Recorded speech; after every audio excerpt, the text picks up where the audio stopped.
Alors pour réaliser cette recette qui est vraiment très facile, hein, il va nous falloir donc 3 pommes, alors pommes rouges ou pommes golden, c'est vous qui voyez. Ensuite 250 g de farine, 150 g de courge cuite, hein. La courge elle est cuite, j'ai cuit ça dans l'eau pendant environ 10-15 minutes. Et ensuite il va nous falloir 190 g de sucre, 100 g de lait ou 100 ml de lait, 4 œufs entiers, 30 g de noix de coco râpée, 100 g de beurre fondu, un sachet de levure chimique et un sachet de sucre vanillé. Alors très simple, je mets les œufs dans le saladier, je vais bien les fouetter assez rapidement. Et ensuite on va mettre le sucre donc vanillé directement avec le sucre. Voilà, une fois que c'est fait, je mets ça donc avec les œufs et je viens fouetter les amis, hein. Là pendant environ 30 secondes. Alors, une fois que c'est fait, je rajoute le beurre fondu. Je viens également mélanger.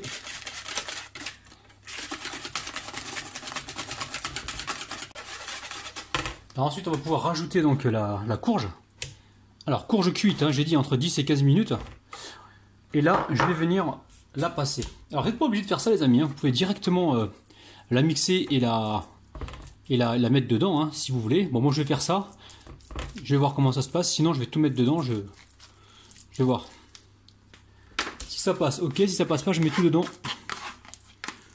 Ouais ça passe mais c'est un peu trop long quoi. Alors ce que je vais faire les amis, je vais tout mettre dedans. Hop là. Vous l'écrasez, vous récupérez la pulpe. Les deux sont possibles les amis, hein. On peut garder la fibre ou pas, hein. Alors une fois que c'est fait, on va venir hop là mélanger. Ce qu'il y a c'est qu'il faut que c'est vraiment bien cuit, il ne faut pas que ça soit trop ferme, sinon vous allez avoir du mal à mélanger comme ceci. Alors, une fois qu'on a fait ça, on va pouvoir rajouter le lait. Alors le lait, s'il est trop froid, vous le passez un petit peu au micro-ondes, il faut qu'il soit tiède, hein.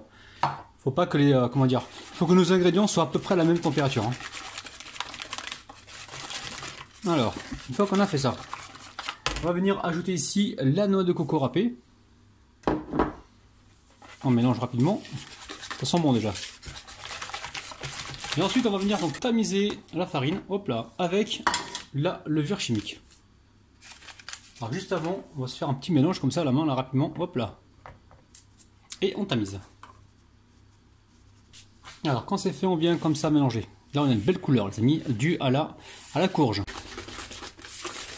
Alors la pâte est prête ici, j'ai récupéré un moule, j'ai commencé à le beurrer fariner. Et là je vais m'attaquer aux pommes. Alors les pommes vous les coupez comme vous voulez, hein. Moi je vais les couper en petits cubes.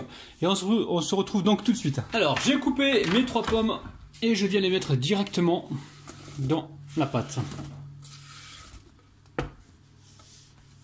Alors là je vais mélanger une dernière fois, vous allez voir, recette succulente et super facile, hein. Faites ça pour le goûter aux enfants, ils vont souvent vous réclamer. Et en plus, ça va leur permettre de manger des légumes. Allez, là, j'ai changé de moule les amis, parce que celui-ci me paraît un peu petit, hein. Donc voilà, et sur celui-là, j'ai beurré une première fois, j'ai mis un papier cuisson. Donc papier cuisson dedans, j'ai rebeurré et j'ai fariné à la fin. Allez, on verse toute la pâte à l'intérieur. Je pense que j'ai bien fait.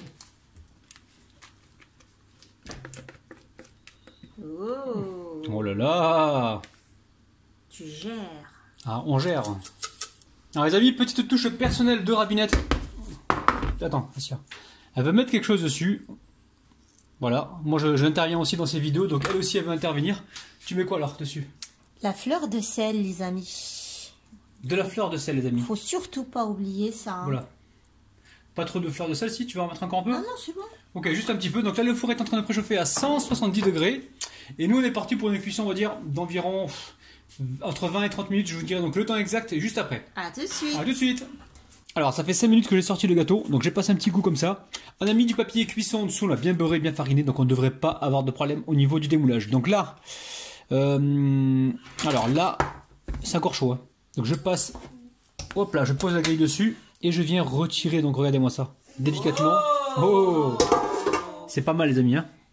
Regardez, là on va retirer le papier avec tendresse et délicatesse. Vous avez vu les amis? C'est un truc de ouf.